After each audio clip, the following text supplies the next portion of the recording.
తొలి తెలుగు చారిత్రక నవల రచయిత కవి సమ్రాట్ బ్రహ్మశ్రీ నోరి నరసింహశాస్త్రి గారు నారాయణ భట్టు నవల 9వ భాగం 37-24. అక్కడ జరుగుతున్న ఆటలు, పోటీలు, కవితా గానాలు అన్నీ చెప్పుకుంటూ వడ్డీలు, ఇచ్చిపుచ్చుకోవటాలు, ఆ నూనె వ్యాపారాల్లో జరిగే లుసుగులు, సారంగధర మిట్ట మీద జైన బౌద్ధులు జరుపుతున్న అకృత్యాలు, ఇవన్నీ వరుసపెట్టి మనకి 24 ఎపిసోడ్లు అని చెప్పారు. 24 భాగాలలో 25వ అధ్యాయం. నిన్నటితో క్రీడా ద్వీపంలో వినోదాలు పూర్తయ్యాయి. మల్ల యుద్ధంలో రాజరాజు అంగరక్షకుడు రాజమయ్య అందరికంటే ముందు ఉన్నారు. చంద్రాదిత్య దండనాథుడు ఖడ్గ యుద్ధాల్లో అద్వితీయుడు బిరుదుగా పొందాడు. శూల కుంత ప్రయోగాల్లో జననాథుడు, ముప్పిమయ్య అనేవారిద్దరూ పేరు పొందారు. కానీ ఆ చివరి 2 రోజులను యువరాజులు చోళమిత్రుడు కుమార సప్తకాన్ని క్రీడలలో పాల్గొనలేదు. యువరాజు లేడు, చోళమిత్రుడు అయిన కుమార సప్తకం కూడా దీనిలోనూ పాల్గొన. రాజరాజు కూడా చివరికి బహుకృతి ప్రదానానికి తప్ప క్రీడల్ని చూడటానికి కూడా వినోదాలు అందుచేత కాంతి విహీనమైపోయాయి. చివరు అనేక విధాలుగా వదంతులు ప్రేక్షకులలో ప్రబలిపోయాయి. ఈనాడు రాజరాజ నరేంద్రుడు ధర్మాసనం మీద ఆసీనుడై కూర్చున్నాడు. నత్తి బ్రాహ్మణుడు సభాముఖానికి వచ్చి వాంగ్మూలం ఇవ్వగల స్థితిలో ఉన్నందుకు ఆ సభని సమావేశపరిచారు.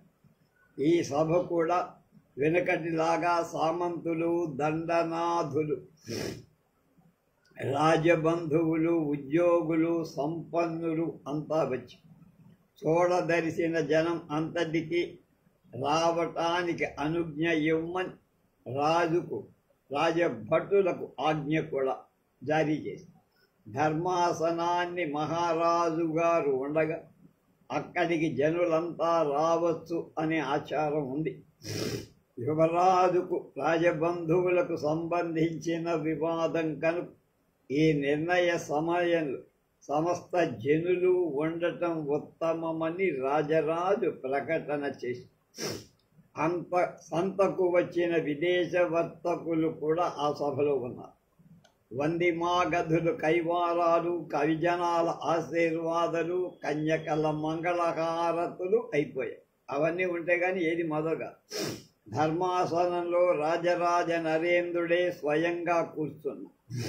ఛేదమార్యుడు, ప్రాడ్వివాకుడు, గణకుడు, పావులూరి మల్లన, రాసే లేఖకుడు, గండాచార్యుడు, ఆ రాసేవాడి పేరు గండాచార్యుడు, కూడిన అశేష సామంత దండనాథులే అందులో జ్యూరీ అంటామే సభ్యులు. యువరాజ రాజేంద్ర దేవుడు ఒక పక్క, కామరాజపుత్రుడు ఇంకొక పక్క ఎదురెదురుగా కూర్చున్నారు. రాజదూత సభా ప్రారంభం అయింది అని ప్రకటించారు. వెంటనే బాణహతుడైన బ్రాహ్మణుడు 2 బ్రహ్మచారుల భుజాల మీద చెయ్యేసుకుంటూ పక్కనున్న గదిలో నుండి సభా ప్రాంగణానికి వచ్చి ఆ బ్రాహ్మణులకు ప్రత్యేకంగా ఒక ఆసనం సిద్ధం చేశారు. బ్రాహ్మణుడు చేతి బాధ ఊరుచుకుంటూ ప్రయత్నపూర్వకంగా బాహువులు కలిపి సభకు నమస్కరించి అనుజ్ఞాతుడై ఆసనం మీద కూర్చున్నాడు. ప్రాడ్వివాకుడు అయిన చీదమార్యుడు రాజేంద్ర దేవుని, కామరాజపుత్రుని, ఆ బ్రాహ్మణుని సాక్ష్యానికి అభ్యంతరం ఉంటే చెప్పమని కోరారు. ఈ బ్రాహ్మణుడి క్రీడా వినోదాలకు పూర్వం చూడనైనా చూడల. నాకు అలాంటి అభ్యంతరం లేదు అని యువరాజు వెంటనే చెప్పేసి, నేనును ఈ బ్రాహ్మణుని ఎరగను. అయినా యువరాజు ఎడ అభిమానం కల వర్గీయ ప్రగడల మందిరంలో చికిత్స పొందుతున్నందున నాకు పూర్తిగా నమ్మకం లేదు. సాక్ష్యమైన పిమ్మట అవసరమని చూస్తే కొన్ని ప్రశ్నలు అడగటానికి నాకు అవకాశం ఇవ్వండి అన్నాడు కామదేవుడు. చేదమార్జుడు వెంటనే నిష్కర్ష చేశాడు. అలాంటి వాగ్దానం ధర్మప్రభువులు ముందుగా చేయాల్సిన పని లేదు. గాయమైన మానవుడు చికిత్స పొందక తప్ప. ఎవరి దెబ్బకు కారణం నిర్ధార్యాంశము అతడిని విచారింపకుండటం విశేష కారణాలు ఉండాలి.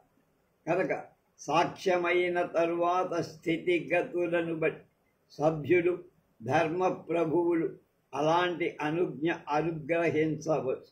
అది అప్పుడు మనకు చేసుకోవాల్సిందే, కానీ ఇప్పుడు అప్రస్తుతం అని తేల్చేశారు. రాడ్వివాకుడి నిర్ణయానికి రాజపుత్రుడు విధిగా తల ఊగారు. అప్పుడు బ్రాహ్మణ విచారణ ప్రారంభమై ముందు ఆ బ్రాహ్మణుడి ఎదుట అగ్నిహోత్రం పెట్టారు. దానికి నమస్కరించి బ్రాహ్మణుడు అగ్ని సాక్షిగా నిజమే చెబుతానని ప్రతిజ్ఞ చేసి మొదలుపెట్టి, నా పేరు నన్ని నారాయణ భట్. మనం ఏ నవల చెప్పుకుంటున్నామో ఆ నన్ని నారాయణుడు ఆలే. మా తండ్రి పేరు అకలంగా శంకనామాచు, అకలంకా శంకన అమాచు. నేను బ్రాహ్మణుడి. మాది హరితాస గోత్రం, ఆపస్తంభ సూత్రం. నాకు సుమారు 47 వయసు. ప్రస్తుతం రాజమహేంద్రపురమే నా నివాసం. నాకెక్కడ పొలం కానీ పుట్ల కానీ ఇల్లు కానీ స్థిర వసతి లేదు. ప్రాడ్వివాకుడకు చేదమార్జుడు వెంటనే వారించాడు. స్థిర నివాసం లేకపోతే పూర్వం ఉన్నటువంటి స్థలం, అప్పుడు చేసిన వృత్తి తప్పకుండా చెప్పాలి అని. నారాయణ భట్టు చిత్తం ఇప్పటికి రమారమి సంవత్సరం కిందటి వరకు కళ్యాణ కటకం నివాసంగా ఉన్నాం. ఈ సంవత్సర కాలం నుండి స్వస్థానం వదిలి దేశాటనం చేసి చివరకు మా పూర్వుల నివాస క్షేత్రమైన వేంగి మండలం చేరంటే ఇక్కడికి 3 ఏళ్ల కిందటి వరకు త్రైలోక్య మల్లద దేవర వద్ద ప్రధానిగా ఉన్నా నేను, అమాత్యుడిగా, మంత్రిగా. అప్పుడు ప్రాడ్వివాకుడు ప్రశ్నింపగా నారాయణ భట్టు ప్రత్యుత్తరాలు ఇవ్వటం మొదలుపెట్టి, నువ్వు చైత్రశుద్ధ త్రయోదశి సాయంకాలంలో వినోదాల వద్ద ఉండగా నీ కుడి చేతికి బాణం తగిలిందా? తగిలింది. అవును. దాన్ని ఎవరు కొట్టిన బాణం? నాకు ఆయుష్మంతులకు యువరాజు చేతులతో విడువబడిన బాణమే తగిలింది. అంతకు పూర్వం బాణాలేమైనా బ్రాహ్మణ బృందంలోకి వచ్చాయా? 2 వచ్చాయి. అవి కూడా నా మీదకే. అవి ఎవరు వదిలారు? అవి రాజపుత్రుని ధనుస్సు నుండి వచ్చాయి. అతడు వదిలినవి ప్రమాదజనితమ, బుద్ధిపూర్వకంగాన? ప్రమాదమగటానికి అవకాశం లేదు. కానీ 2 బాణాలు ఒకరు వదిలినవే వెంటనే నా మీదకి రావటం ప్రమాదమగునా అని సందేహించాలి అన్న. అవి 2 నీకెందుకు తగల్లా? భటుడొకడు దండంతో దాన్ని అడ్డం పెట్టి అతడి అని ఆ సభలో ఉన్న భటుడి రాజమయ్యను నారాయణ భట్టు వేలుతో చూడు. 3వ బాణం ప్రమాదం నీకు తగిలింది కదా? ప్రయత్నపూర్వకమా? ప్రమాదం అవటానికి అవకాశం ఉంది జవాబు. కానీ ప్రయత్నపూర్వకం అనుకోవటానికి కూడా ఒక కారణము. 2 అంటే యువరాజును కామరాజపుత్రుడు చివరి క్షణంలో చెయ్యి పట్టి కదలింపకపోయి ఉంటే ఆ బాణం నాకు తగిలి ఉండేది కాదు. అంటే ప్రయత్నపూర్వకంగా నిన్ను కొట్టటానికి కాముడు 2 బాణాలు ప్రయోగించి విఫలుడై చివరికి యువరాజు ప్రయోగిస్తున్న బాణం నీకు తగిలేటట్లుగా కామరాజపుత్రుడు కదిలించాడని నీ ఉద్దేశమా? అట్లా అనే నేను దృఢమైన విశ్వాసం నాకు ఉంది. ఆ సమయంలో రాజరాజ నరేంద్రుడు ధర్మాసనం నుండి ఇలా అన్నారు, ఇది చిత్రంగా ఉంది. కామరాజపుత్రుడికి ఈ బ్రాహ్మణుని బాణహతుని చేయటానికేమైనా విరోధాది కారణాలు ఉన్నాయేమో రాడ్వివాకుడు నిశ్చయిస్తే మంచిది. రాజానుమతితో రాడ్వివాకుడు మళ్ళా ప్రశ్నించటం మొదలుపెట్టి, నీ మీద కామరాజపుత్రుడికి పూర్వ వైరం ఏమైనా ఉందయ్యా? ఆ రాజపుత్రుడి మనస్సు నేను ఎలా గ్రహించగలనండి అన్నాడు. తక్కువ వాడు కాదు. నువ్వు పూర్వం మా రాజపుత్రుణ్ణి ఎరుగుదువా అంటే యువరాజుని ప్రత్యక్షంగా తెలియదు, కానీ రాజబంధువులలో ఒకరని విని ఉన్నాం. అలాగే కళ్యాణ కటకంలో ఒకసారి మారువేషంలో చూసిన గుర్తు కూడా ఉంది. ఇందులో విషయాలు నువ్వు చెప్పిన విషయాలు అక్కర్లా. ఈ విషయంలో నువ్వు ఇంకా చెప్పదలుచుకోవాల్సిందేమైనా ఉందా? లేదు అని అంతటితో నారాయణ భట్టు వాంగ్మూలం అయిపోయి గండాచార్యుడు ఫలకంపై లిఖించింది ప్రాడ్వివాకుడు సభాముఖంగా చదివి అందుకు అనుమతించిన తర్వాత పత్రంపై వ్రాయించటానికి ఆజ్ఞ ఇచ్చాడు, అనుజ్ఞ. అప్పుడు కామరాజపుత్రుడు ముందు మనవి చేసుకున్నట్లు కొన్ని ప్రశ్నలు వేయటానికి అనుజ్ఞ కోరాడు. రాడ్వివాకుడకు చీదమార్యుడది న్యాయ విరుద్ధమని సూచిస్తూ రాజరాజు వంక ప్రభు వంక చూసి రాజరాజ నరేంద్రుడు నిస్సంకోచంగా కామరాజు పుత్రుడికి ఎన్ని ప్రశ్నలైనా ప్రశ్నించడానికి అనుజ్ఞ ఇచ్చాడు. రాజపుత్రుడు ప్రశ్నించటం ప్రారంభించాడు. నారాయణ భట్టు జవాబులు ఇవ్వటం మొదలు. మీరు గాయపడిన పిమ్మట వజ్జీయ ప్రగ్గడల మందిరంలో చికిత్సలో ఉన్నారు కదా? అవును. అక్కడ ప్రగ్గడలకు మీకు ఈ అభియోగం సంగతి సంభాషణం జరిగిందా? గాయం కలిగిన రాత్రి నాకు స్మృతి వచ్చిన వెంటనే నా గాయం కారణాన్ని గురించి మా ఇద్దరికూ సంభాషణ ఒకసారి మాత్రం జరిగింది. అప్పటికి అభియోగం విచారణ ప్రారంభం కాల. మిమ్మల్ని మీ ప్రభువులు కొలువులో నుండి ఎందుకు తీసేశారు? చాళక్య ప్రభు నన్నేం తొలగించలా, నేనే మానుకున్నా. ఎందుకు? నాకు శాంతంగా నిత్య నైమిత్తిక విధులతో కాలం గడపాల సంకల్పం కలిగింది. ఈ దేశం ఎందుకు వచ్చారు? సర్వలోకాశ్రయ శ్రీ రాజరాజ విష్ణువర్ధను బ్రాహ్మణ అభిమాని అని కవి పండిత పోషకుడని ఈ దేశం బ్రాహ్మణ నివాసానికి యోగ్యమని ఇక్కడికి నేను వేగి రాజ్యానికి వచ్చాను.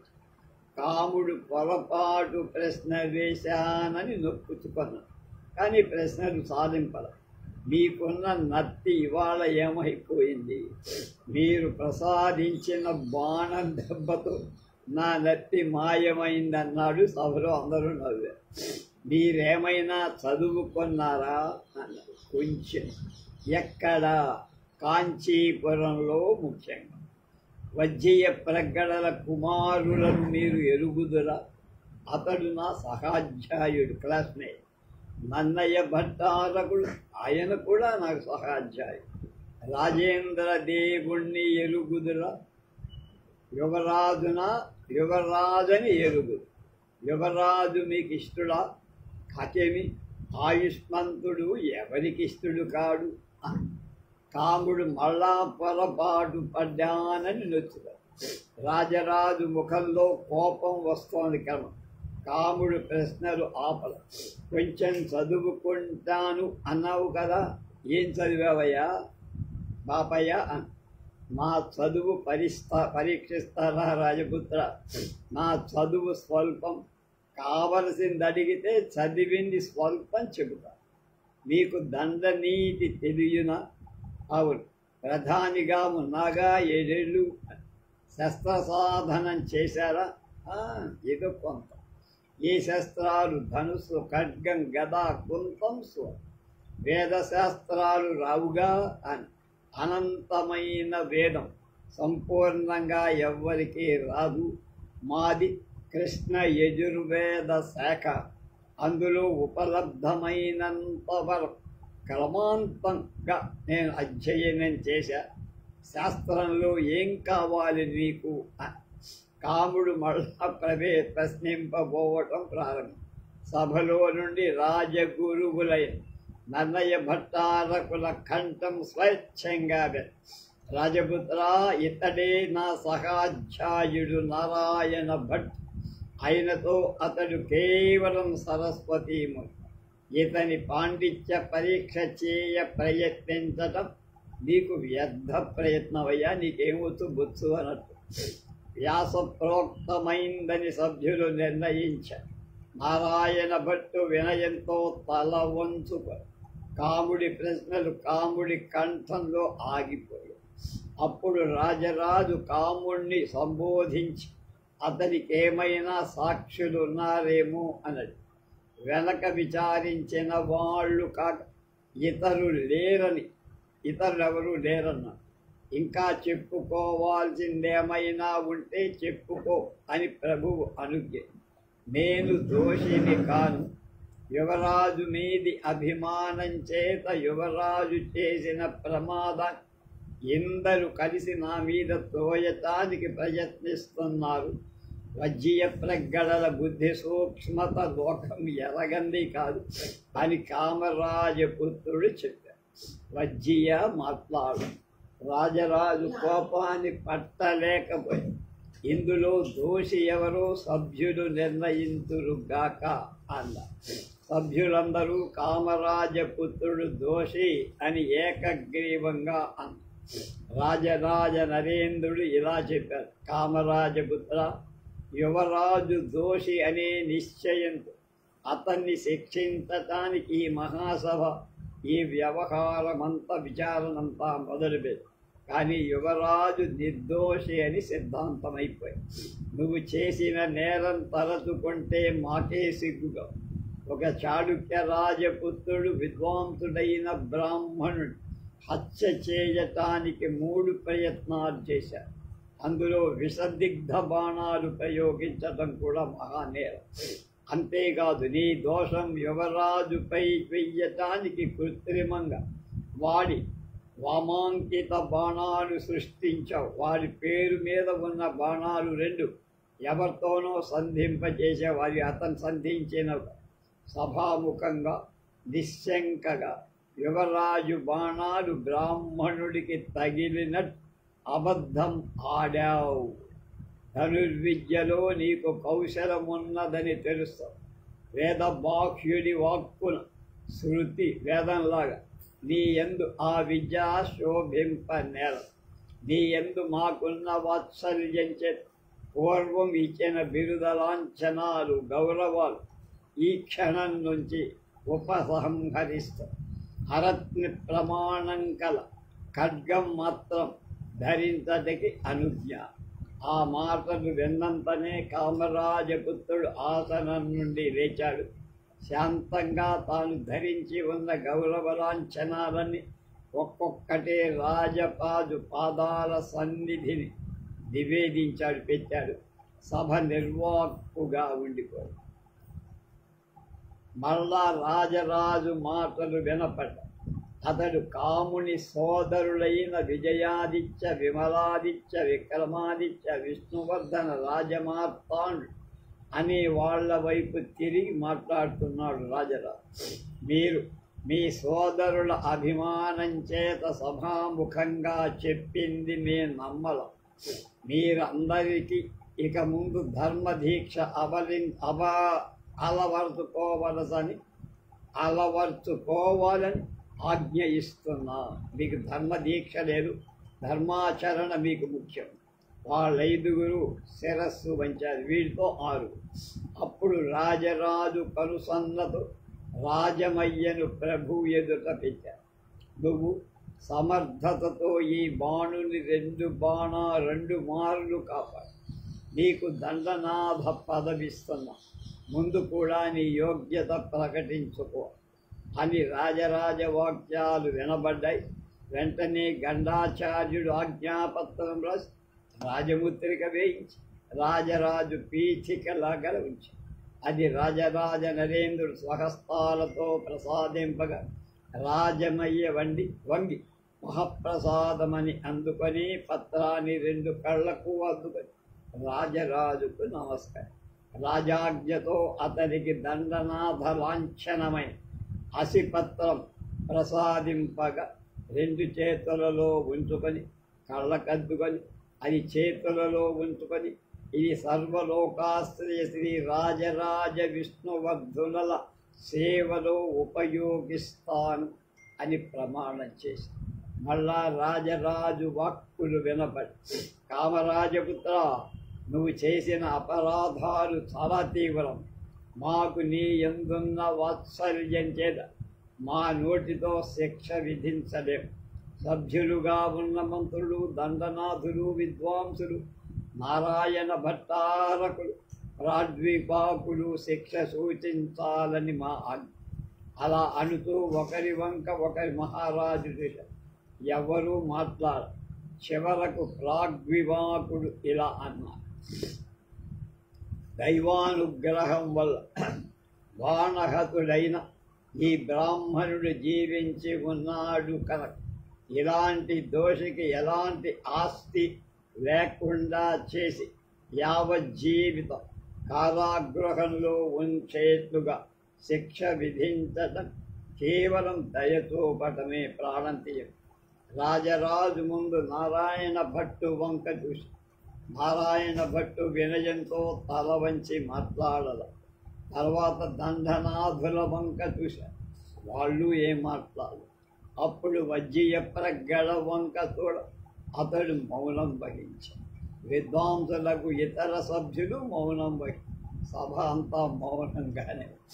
రాజరాజే మళ్ళీ అంటారు, సభా మౌనం ప్రాద్వివాకుని వాక్యాలు అమోఘాలని నిశ్చయిస్తూ కాముడికి ఇక ముందు ఎలాంటి ఆస్తి ఉండదు. యావజ్జీవం కారాగృహంలో ఉండదు. ఒక్క కత్తి ధరించడానికి ఇచ్చిన అనుమతికి భంగం ఉండదు. ఒకే ఒక చిన్న కత్తి పట్టుకోవచ్చు. లేఖకుడైన గండాచార్యుడు వెంటనే పత్రం లిఖించి ప్రాద్వాకుడికి చూపాడు. అంత రాజానుమతితో రాజముద్రిక ముద్రాధికారి దానిపై సీల్ వేశారు. 2 రాజభటులు కాముడికి ఇరుపక్కలా వచ్చి నిలబడు. కాముడు వినయంతో చేతి దొగ్గి వినతి చేస్తూ, మహారాజా, ఒక్క మనవి. అనాదిగా కుబ్జ విష్ణువర్ధనుల కాలం నుండి ఇది కళ్యాణ కటకేశ్వరుల సామంత రాజ్యం. నేను నిర్దోషి. తమ తీర్పుపై కుంతలేశ్వరుడికి పునర్విమర్శనార్థం వినతి చేసుకోవాలని నేను మీ నుండి అనుమతి కోరుతాను. సభ అంతా అతని సాహసానికి నివ్వెరపై అతని సోదరుడే నిర్వాక్కులయ్యారు. రాజరాజా అతన్ని తీసుకొని పొమ్మని భటులకు సంజ్ఞ చేస్తూ ధర్మాసనం నుండి అభ్యంతర మందిరానికి పోతున్నారు. శిక్షితుడి ముఖం చూడడం సార్వభౌముడు చెయ్యతగని పని. భటులిద్దరూ కాముడి 2 చేతులు పట్టుకున్నారు. ఆకస్మిక ఆవేశంతో అతడు వాళ్ళిద్దరినీ విదిలించేశాడు. వాళ్ళు మళ్ళా పట్టుకునే అవకాశానికి అతడు ఇలాంటి పక్షపాతంతో కూడిన నిర్ణయానికి నేను బద్ధుణ్ణిక, అధర్మం నన్ను బంధింపలేదు అని బిగ్గరగా నిరసిస్తూ తనకు అనుమతి ఇచ్చిన కత్తితో బలంగా రొమ్ములో పొడుచుకొని రాజసభాంతరంలో పడిపో. కాముని సాహజ వచనాలు సహజ చేష్ట సభ అంతా జలధరించి. కానీ శిక్షుతిని స్థితిగతులు రాజభటులే కాని సభాసదులు ప్రత్యక్షంగా జోక్యం కలిగించుకోక రాముని సోదరుడు కూడా అతని దగ్గరికి వెళ్ళ, అతని పలకరించద, అతనికి ఉపచారాలు చెయ్య. రాజసేవ ఎంత కఠినమో అర్థమైందా? రాజభటులే అతన్ని అవతలకి తీసుకెళ్ళారు. నన్నయ్య భట్టారకుడు ప్రేమాతిశయంతో నారాయణ భట్లు దగ్గరకి వచ్చారు. దగ్గరకి రాగానే నన్నయ్య నారాయణ గాఢాశ్లేషణం చేసుకు ఇద్దరు కళ్ళు ఆర్ద్రాలయ్యాయి. నారాయణ, నేను కూడా గుర్తుపట్టలేకుండా మారిపోయావేంటయ్యా? ఏడేళ్లు మా మంత్రిత్వం సేవ చేసిన ఫలం అంటూ తన నాసాగ్రం బలంగా పీక్ నన్నయ్య చేతికి అందించి రక్తం లేని ఆ మాంసఖండాన్ని చూసి నన్నయ్య ఏవగించుకుంటూ కింద పడి ముక్కుకు, అది పెట్టుడు ముక్కే, అది తీసి నన్నయ్య చేతిలో పెట్టి భయపడి ఇంతలో 2 చెవుల ఖండాలను దక్షిణ ఖండ భాగాలలోని ఖండ పీక్ అవి కూడా నన్నయ్య చేత పెట్టి నాదే దేహఖండముల మీద కూడా ఇంత అసహ్యమా అన్నాడు నారాయణ. నీ రక్తాలైన నా కండలు కూడా కింద బారేస్తూ నన్నయ్య, ఈ నత్తి ఎక్కడ సంపాదించావురా బాబాయ్ అన్న. నత్య మంత్రిత్వం వదిలిన తర్వాత ఇక్కడికి వస్తుండగా దారిలో చొచ్చొచ్చొచ్చో దొరికినది నిధి అన్న. నన్నయ్య తల ఎత్తి నారాయణి ముఖం తిలకింపగా పూర్వరూపం కనపడి వేషధారి అని నన్నయ్య అనుతుండగా వృద్ధుడైన భీమన భట్టు అక్కడ. నన్నయ్య అతన్ని చూపి, నారాయణ, నీకు దూరంగా ఉండమని నాకు ప్రేమపూర్వకంగా ఉపదేశించినాడు ఈ భీమన భట్. ఇతడు మనకు పూజ్యుడు, నమస్కరింపుము. నారాయణుడు ప్రయత్నపూర్వకంగా చెయ్యెత్తి 2 చేతులు కలిపి భీమనకు నమస్కారం. ఇదిగో చెట్టన భట్ భీమన కుమారు, ఇతని కవిత్వము మధురం. అడుగో పావులూరి మల్లన, మనకు ఆప్తకోటి పాపము ఇతనిపై దండయాత్ర చేశావు వెనక. అతని కవిత్వం శాస్త్రానుకూలంగా ఉంటుంది. గణితంలో మేచి, ద్రవిడ కర్ణాటక భాషలలో కూడా నారాయణ భట్టు కూడిన కవులంతా ఆదర దుఃఖులతో గౌరవంతో చూశారు. కాముడి రక్తం చెందిన ఆ సభా మధ్యంలో ఆ కవీశ్వరుల సమావేశం ఒక చిత్ర శోభ కలిగింది. ఆ కవి సమ్మేళనంలో కాముడి రక్తం మరపు కవిడు మర్చిపోయారు. వారి మనస్సులలో కేవలం నారాయణ గాయమే కలతపరుతారు. వీర్యవంతాలైన కాలంలో దుర్మార్గులు సాహస కృత్యాలు చేసి ఉత్తమ జనులను మెప్పించగలరా? రాజసూయ సభాంతరాలను శిశుపాలుడి మస్తకం తెగవేయగా శిశుపాలుడి ముఖ్య బంధువులు కాక ఇతరులు అతడు గ్రహించారా? అది రాజవిభులకు రజరాజ ఆస్థానం దోషిగా నిర్ధారితుడైన వాడి చర్య ధీర పురుషులను కరుస్తుందా అంటే బాధ పెడుతుందా? పెట్టదు. కవులందరూ నారాయణుడి చుట్టూ మూగారు. అతని ప్రతిభ నన్నయ్య పూర్వ ప్రసంగం వల్ల అందరికీ తెలిసింది. అలాగే ఆ మధ్య అమ్మంగ మహాదేవి అర్చన సమయంలో కూడా అతడు చెప్పిన పద్యం వల్ల అతని కీర్తి కవి పండిత లోకంలో అప్పటికే బాగా వ్యాపించి, ఇన్నాళ్ళు నాకు చెక్కకుండా దొంగలాగా తప్పించుకున్నావా మిత్రమా? ఇలాంటి దొంగ పనులు ఎక్కడి నుంచి నేర్చుకున్నావురా అన్నాడు నన్ను. ఆ మాటలు అనుకుంటే నజ్జీయ ప్రగ్గడ వాళ్ళ దగ్గరకు దొంగ పనులేమిటి కవులకు అని చిరునవ్వుతో అడిగారు. నారాయణ భట్టు నవ్వుతూ, వజ్జీయ మంత్రీశ్వర, నన్నయ్య దొంగలను ఎప్పటి నుంచి నేర్చుకున్నావని అడగండి. మంత్రి పదవి స్వీకరించినప్పటి నుంచి అని చెప్పబోతుండగా మీరు వచ్చారు. ఏం చెప్పను అన్న. ఎన్నడును చిరునవ్వు కంటే ఎక్కువ నవ్వని వజ్జి ఆ మాటలకు కడుపార నవ్వాడు. కవులంతా నవ్వారు.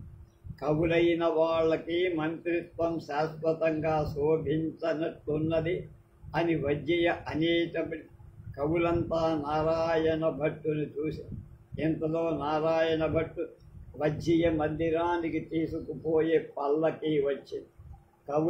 కవులను చూసినప్పుడు ఒడలి మీద గాయాలు బాధలు కూడా తెలియనంతటి మైమరకు కలుగును కాబు అని మరొక మారు వజ్జయ్య పరిహాసమా.